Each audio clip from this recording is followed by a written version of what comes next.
Good morning, everybody. Welcome to virtual VUU. It's so good to see all of your faces in those little thumbnails this morning. Hope that everybody's staying healthy and safe and keeping your distance when you're out in public. What a blessing to be with you this morning. Just a couple of announcements as we get started. Keep reading your happenings emails for all the things that are going on in the congregation right now. We have small groups meeting, we have social justice action taking place, we have volunteer opportunities, things for you to read and keep up with if you'd like. So please keep reading those happenings emails. And if you're not getting our weekly emails, you can email office@vuu.org and we can add you, excuse me, we can add you to the list. Today, there's a little bit of a change in our typical routine when we meet on Zoom. Instead of breakout rooms after the service, today after the service, we have a congregational conversation, which is essentially a business meeting where we're going to talk about the budget. We're going to meet the candidates for the board and other offices that we'll vote on at our annual meeting early in June. But today is an informational meeting where you can learn about all those things. So please, if you're able, stick around just after the service for the congregational conversation. Now let me begin with an invocation. These words were written by my colleague, Reverend Eric Wickstrom. He writes, "We come together this morning because within us there's something that knows we need more than we can find in our aloneness. We know instinctively in the depths of ourselves that we need others for this journey of life, even though we also guard our independence and individuality quite jealously. So let us celebrate all that makes us unique, yet also all that makes us one. And let us dream dreams of all that we can do together. Come, let us worship together this morning."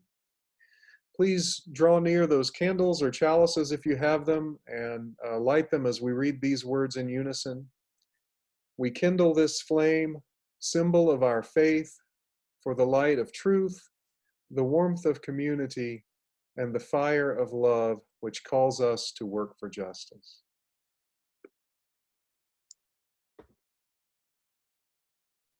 Good morning. My name is Dave Jude, your worship associate for this morning's Zoom service. I'm so glad that you have joined us remotely today. We are an active, loving family, and everyone is welcome. Whoever you are, however you define yourself, whoever you choose to love, wherever you are in your spiritual journey, and wherever you are watching from this morning, whether you're in the East Valley, in another state, or in another country, you are welcome here. It's one of our great joys to have visitors each Sunday. If we were able to gather in the sanctuary, we'd ask our visitors to stand as a way of showing our gratitude and to make them feel more special. If you are tuning into a VUU online service for the first time, let me just wish you a special welcome.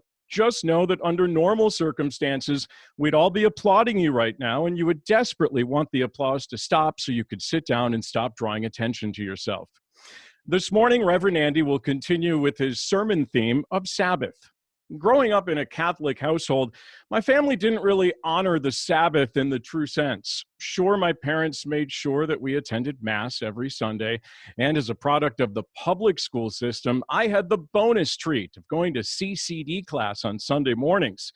But after church, we didn't really rest. Sundays were treated like Saturdays. It was time for homework, chores, maybe helping out on a house or yard project. Sure, we had time to spend with family and friends too, but we never went out of our way to make sure that we rested. I think my approach toward the Sabbath changed when my wife Teresa and I joined the Unitarian Church of Hinsdale in Illinois, now almost 21 years ago. For starters, service was not held in the summer. The church building was constructed in the 1870s, so there was no air conditioning, and therefore the congregation chose not to meet in the summer in the stifling Chicago heat and humidity, instead encouraging its members to get out and spend their worship time with family, enjoying the outdoors, or volunteering, things that were good for the soul and helped you better center yourself for the week ahead. It was also at UCH that I began to appreciate being spiritual outside of the church walls. I recall a sermon by the late Reverend Ed Searle, in which he asked the congregants to think about religious experiences and where we found that peace or spirituality. And it didn't have to involve being at church or praying to a God. When I shared with him later that I sometimes found sports venues or sporting events to be religious in the non traditional sense, he asked me to write a small reflection, which I did, and later delivered as a prelude to a future Ed Searle sermon titled Sports as a Religion. I, like you, have had a lot of time to sit in a quiet room and reflect on the sometimes utterly unbelievable and unfathomable life as we know it.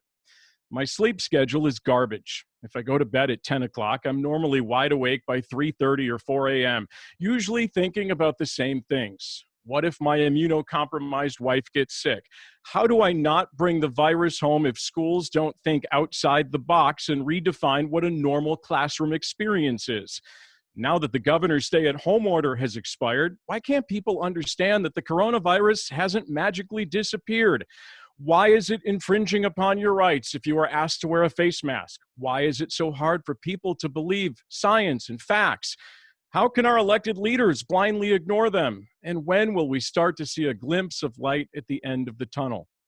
Since the quarantine started, and I've been fortunate enough to teach remotely from home, I have valued my Sundays and my Sabbath now more than ever. And to the folks outside of our congregation who believe teachers have it made, and this is even easier. After all we do is sit around and grade stuff online while kicking back in our PJs or workout clothes all day. My message would be just stop talking now. Okay, so the workout clothes thing is true. And I really do miss my nightly ritual of picking out what shirt and tie combo I'm going to wear the next day. But I think I speak for all teachers. We are working harder and longer hours each day as we attempt to stay connected with our students. And in many instances, we are reinventing the wheel when it comes to online learning.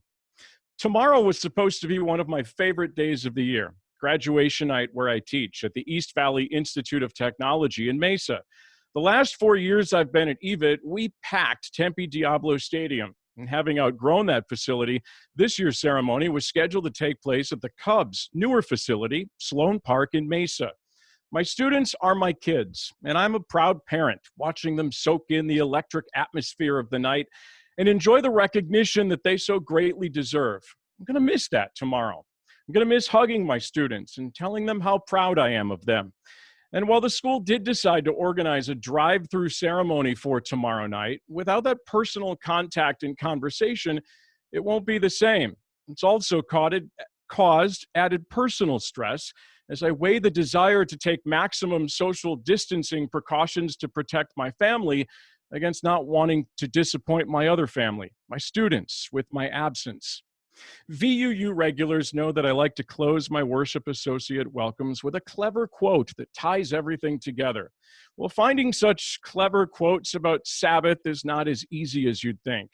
There were several from author Leila Gifty Akita, who in Pearls of Wisdom wrote, "You ought to pause and enjoy the peace in the moment." Seems like sage advice for when I'm lying awake at 3:30 in the morning instead of letting my mind run rampant with worst case scenarios.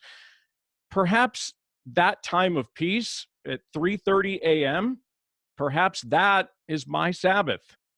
Once again, welcome. Thank you for joining us this morning, and let's worship together. We continue now with our first hymn, Come Sing a Song with Me.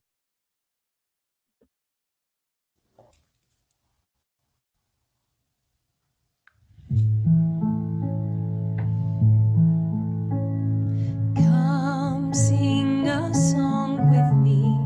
Come sing a song with me. Come sing a song with me that I might know your mind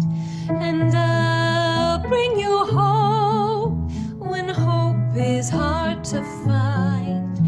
And I'll bring a song of love and a rose in the winter time.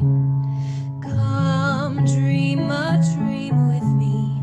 Come dream a dream with me. Come dream a dream with me, that I might know your mind. And I'll bring you hope when hope is hard to find. And I'll bring a song of love and a rose in the winter time. Come walk in rain with me. Come walk in rain with me. Come walk in rain with me, that I might know your mind. And I'll bring you hope when hope is hard to find. And I'll bring a song of love and a rose in the winter time. Come share a rose with me. Come share a rose with me. Come share a rose with me, that I might know your mind. And I'll bring you hope when hope is hard to find. And I'll bring a song of love and a rose in the winter time. Come sing a song with me. Come sing a song with me. Come sing a song with me, that I might know your mind. And I'll bring you hope when hope is hard to find. And I'll bring a song of love and a rose in the winter time.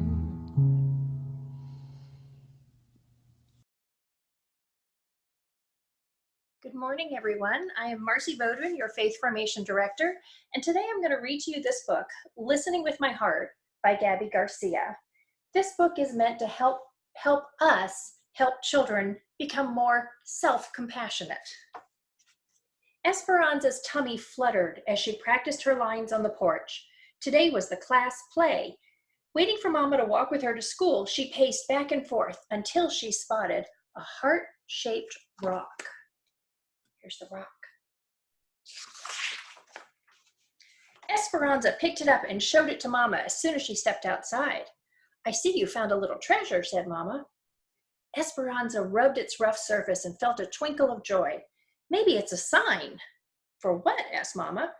She thought about the class play later that afternoon, wondering what it would finally be like to be in the spotlight, to put my heart into everything I do, she answered. At that moment, they heard scratching and a soft cry. Esperanza peeked under the stairs and spotted a kitty shaking and shivering, no Mama in sight. She scooped the kitten into her lap and cuddled her. She's all alone. I think she's hungry. Esperanza reached for her lunch bag, pinched off a piece of chicken, and offered it to the kitty, who gobbled it up. Mama, I think the rock is a reminder to spread kindness and love. That's what we do when we listen with our hearts. I think you're onto something, said Mama. Can we keep Cleopatra, please? Asked Esperanza, who'd already named the kitty. Well, queens are always welcome at our house, said Mama. If she's still here after school, we'll take her in. At school, Esperanza was more focused on the play than on math or reading. Clutching her script during recess, she noticed Bayo sitting alone on a bench. He was new in school this week and didn't speak much English. She wondered if he felt lonely or scared. Esperanza found her soccer ball and kicked it over to him. A smile spread across Bayo's face. He stood, popped the ball in the air, then bounced it between his knee and his head a few times. Dude's got moves, thought Esperanza. They spent recess giggling and making up hand signs. Afterwards, Esperanza borrowed Mrs. Owen's English-Vietnamese dictionary. She wrote friend in Vietnamese, drew a picture of Bayo and her, and then put it on his desk. Esperanza rubbed the rock in her pocket. Listening with her heart made her feel peaceful inside. Finally, it was time for the performance. It was too late for Bayo to be in the play, but he stood at Mrs. Owen's side as a stagehand. Excitement bubbled as Esperanza awaited her cue. Esperanza walked on stage, tripped as she was about to say her first line, and splattered across the stage. When she got up, she forgot her lines, so Mrs. Owen whispered them to her from backstage. Heat rushed through Esperanza's body, as all eyes were glued on her. She wished she could just disappear. I ruined the play, thought Esperanza, rushing off stage as soon as she finished her part. I messed up in front of everyone. And she tucked herself behind some props so no one could see her. Esperanza noticed her body was shaking and her face was still burning. She took a deep breath and dug the rock out of her pocket. It was cracked and lopsided, just how she felt. Esperanza touched her hand to her heart and felt the disappointment. Bayo found Esperanza a few minutes later, handed her a drawing with the word friend written above it. Esperanza nodded. She hadn't been treating herself as a friend. Esperanza realized this wasn't the first time that she'd been unkind to herself. At the soccer game last weekend, she'd missed the ball that swooshed by her head and they lost the game. Nice work, a player from the other team yelled as all the others laughed. Esperanza thought she'd let her team down and was the worst soccer player in the world. Thinking those thoughts made her feel worse.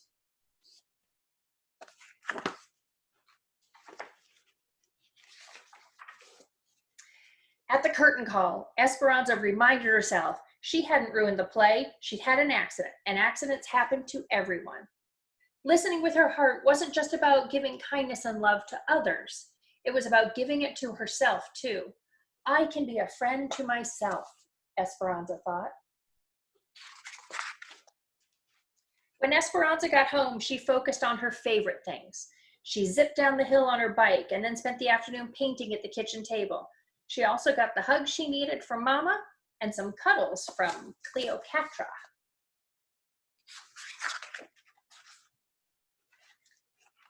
Listening with your heart. Sometimes days are just hard. Not everything goes your way. When you get upset, try to listen with your heart too. Well, thank you, Marcy. What a great story for our time. This is the time if we were in person when we would pass the offering plates. So this morning, as you see, a couple of ways to give. You can text your donation to the number on your screen, or you can mail a check to our physical campus. I want to let you know about a couple things that are going on in the congregation. The first is that we're still working on social justice. So there's a ballot initiative called Invest in Education that would get over $900 million back into public education. There are times when you can drive in, sign that petition at Valley UU. You can pick up a free mask if you don't have one, made by some of our congregants, and you can even go through training and pick up a ballot or a signature sheet of your own to gather signatures in your neighborhood. I set one out in front of my house and have almost filled up one sheet completely. So there are ways that you can get involved, and those are all listed, of course, in the Happenings email. The second thing I want to let you know about is you're going to see an introduction in that email this week of what I'm calling the VUU COVID discernment team. These are folks with experience in finance and organizing, in politics, and in public health.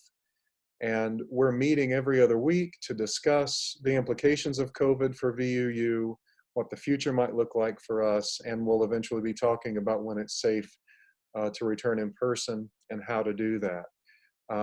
So there's lots going on even in this time. Hope that you're staying aware of that, and I hope that if you're able at all, you'll continue your support of Valley Unitarian Universalist Congregation's mission of love, service, and justice. As always, thank you for your generosity. Now we're going to move into a time of centering, time of prayer. So I'd invite you to find a comfortable spot in your chair, to to be at peace, to notice the muscles in your body that are tense, and perhaps to focus on releasing those. We're going to begin this time of prayer and meditation by singing a hymn that will be familiar to many of you. If it's not familiar to you, you'll catch on quickly, I think. It's called Meditation on Breathing. Let's sing together.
As you join me in a spirit of prayer, I want to take a moment to remind you first that you can feel free to express joys or concerns in the chat so that we can all see them and hold one another in our hearts.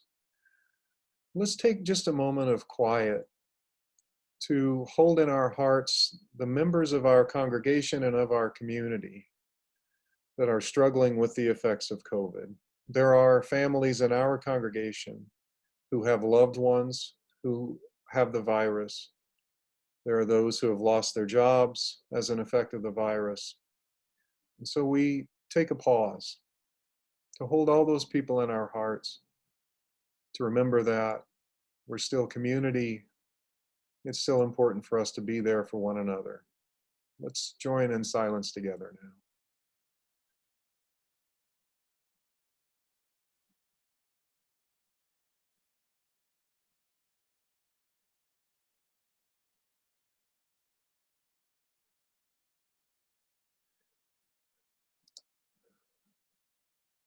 The Unitarian Universalist Linda Underwood has written just a few words that I really like and want to share with you this morning as we conclude our time of prayer. She titled it, "All This Talk of Saving Souls." All this talk of saving souls, but souls weren't meant to save like Sunday clothes that give out at the seams. They're made for wear. They come with lifetime guarantees. Don't save your soul. Pour it out like rain on cracked, parched earth. Give your soul away or pass it like a candle flame. Sing it out or laugh it up the wind. Souls were made for hearing, breaking hearts, for puzzling dreams, remembering August flowers, forgetting hurts. These men who talk of saving souls, they have the look of bullies who blow out candles before you sing happy birthday and want the world to be in alphabetical order. I will spend my soul playing it out like sticky string into the world so I can catch every last thing I touch. May it be so. Amen. Well, we have something special to share with you now. We know that singing is a dangerous activity, group singing in these times, and it's something that causes the virus to spread further even than just talking. There will be a time when we'll be in the same room, when we'll be singing together as a group again. But for now, that's been on pause, and we grieve the loss of that. In its place, we're going to play a sort of best of video.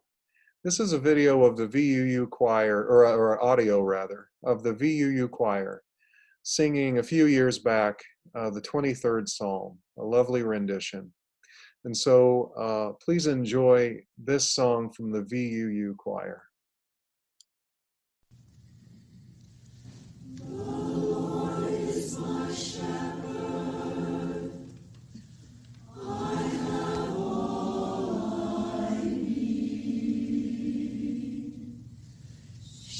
Makes me lie down in green meadows, beside the still waters she will lead. She restores my soul, she rights my wrongs. She leads me in a path of good things and fills my heart with songs. Even though I walk through a dark and dreary land, there is nothing that can shake me. She has said she won't forsake me. I'm in her hand. She sets a table before me in the presence of my foes. She anoints my head with oil, and my cup overflows.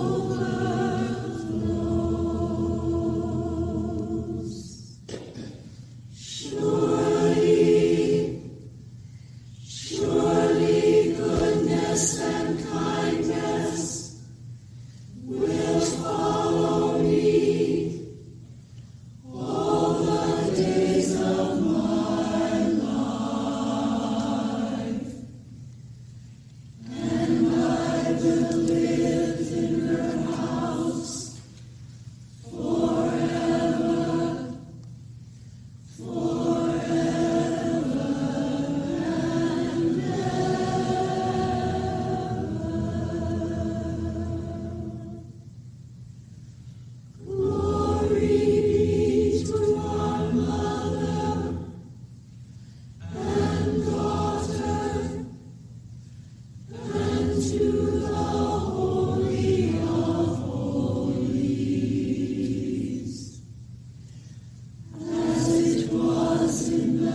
Well, thank you, choir. And thank you, Jim Nielsen, for sending these videos along. It's greatly appreciated. And I think we'll be hearing from the choir again in these services in weeks to come. Well, we continue this morning our theme of Sabbath. And this week I've been thinking about my first pastorate. After serving a couple of years as a full-time youth minister, my very first solo pastorate at the wise old age of 24 was the 30-member Harmony Chapel Church of the Nazarene in New Harmony, Indiana, at the corner of Steam Mill and Brewery Streets. And for a denomination that didn't allow drinking, it was hilarious to me that it was on Brewery Street. On the one hand, New Harmony is a lot like other small towns in rural areas. There were about 800 people who lived there, and there had been about 800 people there, give or take 50 or so, for generations. The small main street in New Harmony boasts a few antique shops, a post office, a nursing home at the edge of town, a tavern, and a small grocery store. The sidewalks were quiet most of the time, and although there were probably a few more progressive folks there than in most small Indiana towns, overall the politics in New Harmony mirrored the conservatism in the rest of the state. The locals in New Harmony, Indiana had fought hard to keep the doors of their small school open in the face of consolidation.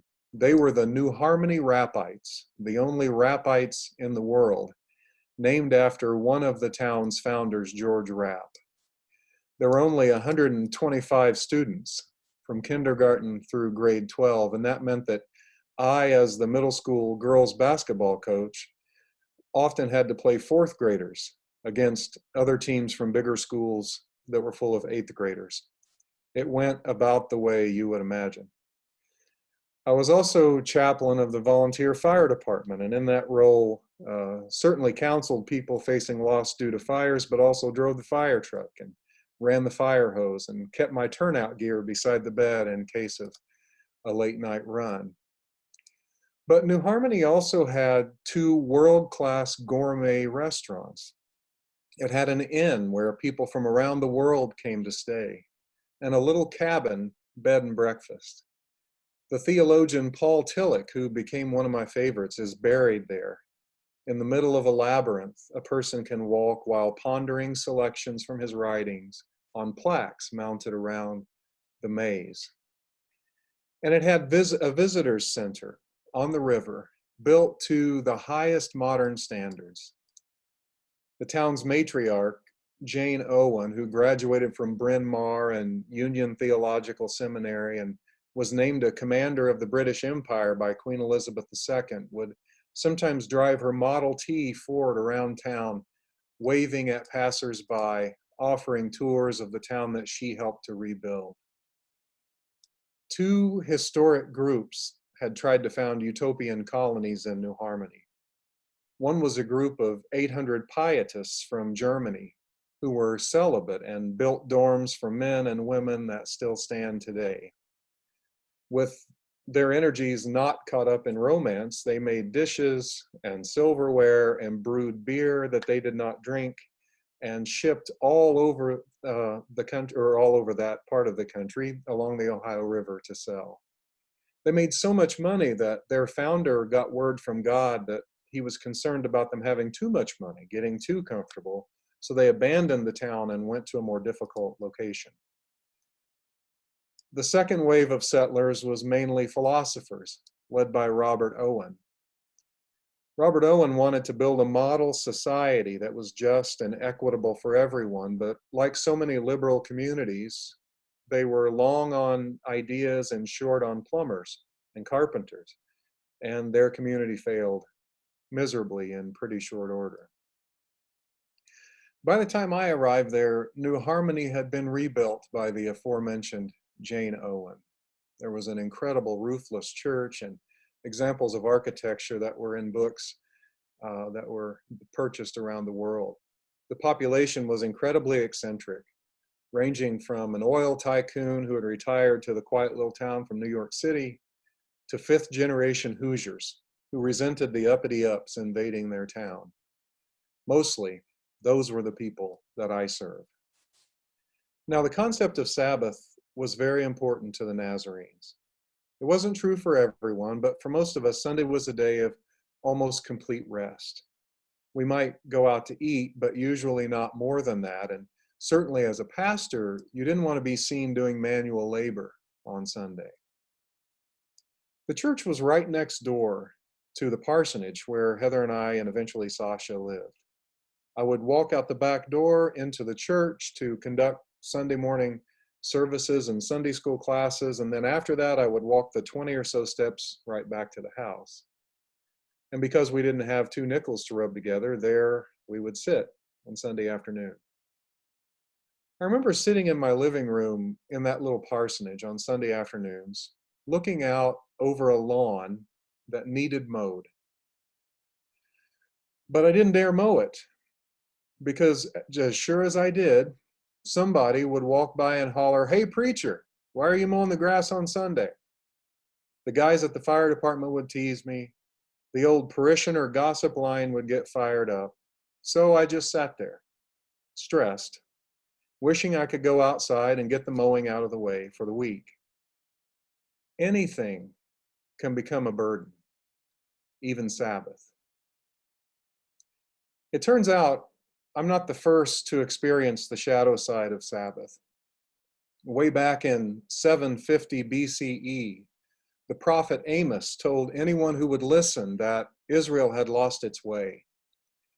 He preached in a time of prosperity and wealth, and he cried out against the widening gap between the rich and the poor, and against the abuses of the vulnerable by the well-to-do.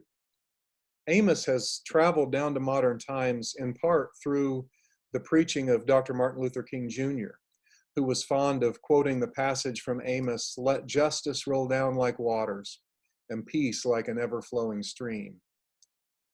Amos was a shepherd who traveled from the southern kingdom of Israel to the more well-off northern kingdom to preach. He started out preaching loudly in the public square, but he was quickly kicked out of the northern kingdom and sent packing back to the south. There in the rural southern kingdom, where he was unable to reach the rulers who lived in the north, he began to write his messages down.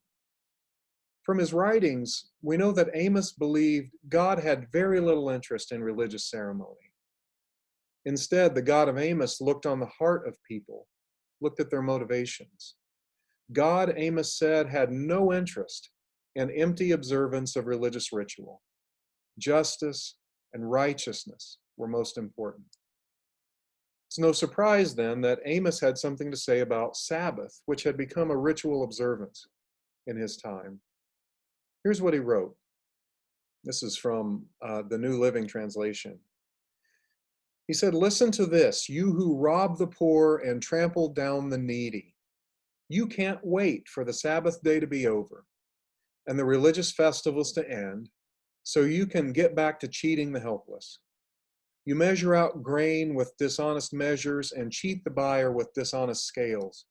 And you mix the grain you sell with chaff swept from the floor. Then you enslave poor people for one piece of silver or a pair of sandals. Now the Lord has sworn this oath. I will never forget the wicked things you have done." End quote. One wonders what Amos might say about politicians who claim to be followers of a radical, communitarian Middle Eastern peasant, but oppress the poor and vulnerable with laws they pass while living in mansions hidden away from the public. It's actually pretty clear what he would say. And it's clear that Amos believed Sabbath had become a legalistic burden for the people of his day. Sabbath started as a way to allow the people and animals and the land itself to rest in protest of Pharaoh's oppression of the Israelites generations before. It was a day of recovery, meant for every single person. But now, the wealthy among the people did what the priests said they should do. but they were really just waiting for Sabbath to be over so they could go right back to their scheming. When observances like this become legalistic, they often oppress the poor and vulnerable. In our society, it may well be the case that middle class and wealthy folk can afford to stay home and rest one day a week, may even have the authority to decide which day that is for themselves. But when you're waiting tables, Sunday's a big day, and you may not have the luxury of skipping it. I'll talk next week about building systems that allow all of us to rest. But for this Sunday, I want to suggest that even days of rest can become a burden. And that may be, and maybe when that happens for us, it's time to change our perspective, to go from days of Sabbath sometimes to a Sabbath lifestyle. Now, I'll go on record as saying I think it's best when we have a day or two of Sabbath in our week, days in which we can take care of things at home, or maybe mostly do what comes to mind. Or if it's more our speed, a day to follow a set routine that centers us back onto what's really most important. But that isn't always possible. And frankly, it doesn't always feel relaxing to grunt and groan and force a day without work when we have a lot to do. So when life gets in the way, when life does that for a while, what do? There's someone in my family, who shall remain nameless, who does something that used to really irk me. This person, whom I love dearly, would say they were going to go do something, but then they would take a couple of extra minutes to just look at their phone or chill. And when we were in a hurry, it felt like a little act of defiance intended just to get my goat.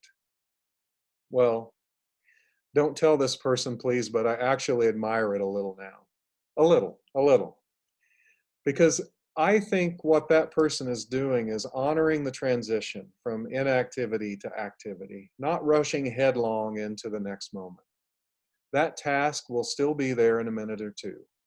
And for just a little while, maybe that person is reclaiming their power and authority to rest, to resist the push to get back on the hamster wheel. I sometimes feel the same kind of aggravation at people who just sort of bebop across the street when I'm waiting to turn. I mean, yeah, they have the walk light, but are they doing that just to spite me? I, who until recently in all likelihood had a meeting to get to, cannot be expected to wait for crosswalk beboppers. But I need to grudgingly admit that I think I might have something to learn from them and from that family member of mine who wants to get my goat. Because like many of you, I have weeks in which it's just not possible to have an entire day of rest.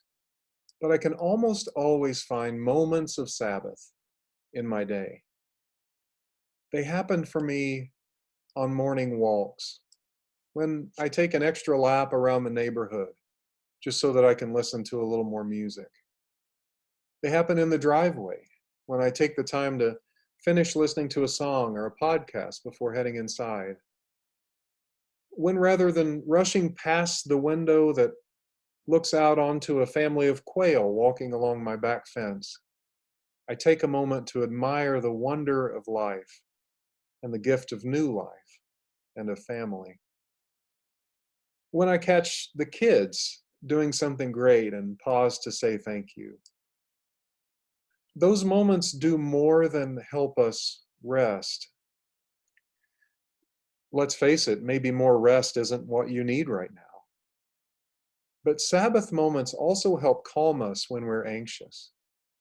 They slow us down and keep us away from the unconscious loop of busyness or anxiety that have us mindlessly consuming. In that way, they benefit not only us, but all life and the earth itself as we work to be less consumers and more fully human. Like the Israelites who made the practice of a day of rest one of the first business items after gaining their freedom. Sabbath, even Sabbath moments, reclaim our identity from those who would tell us who we are. I should have mowed the grass at the parsonage on Sunday. If I'd been 15 years older, I'm pretty sure I would have. It doesn't do us any good to force Sabbath, but a lifestyle in which we pause to observe moments of rest and beauty, that can be a lifeline, even when our days are busy. May it be so. Amen. Let's sing together one more song. We're going to sit at the welcome table.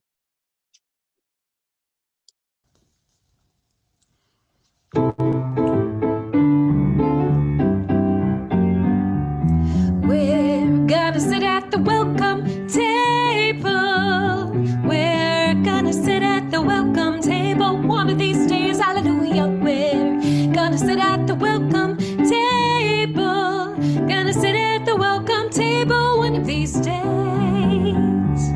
All kinds of people around that table. All kinds of people around that table one of these days. Hallelujah. All kinds of people around that table. Gonna sit at the welcome table one of these days. No fancy style at the welcome table. No fancy style at the welcome table one of these days. Hallelujah. No fancy style at the welcome table. Gonna sit at the welcome table one of these days.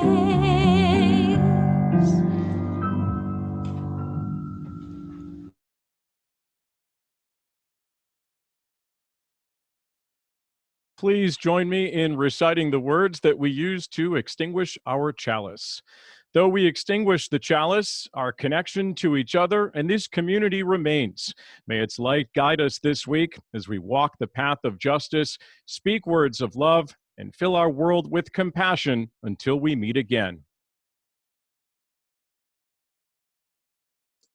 Now, friends, may life bless you and keep you. May the Spirit make its face to shine on you and be gracious unto you. May the universe pour out the fullness of its blessings on you and bring you peace. Go in peace to serve love itself and to serve one another. But don't go very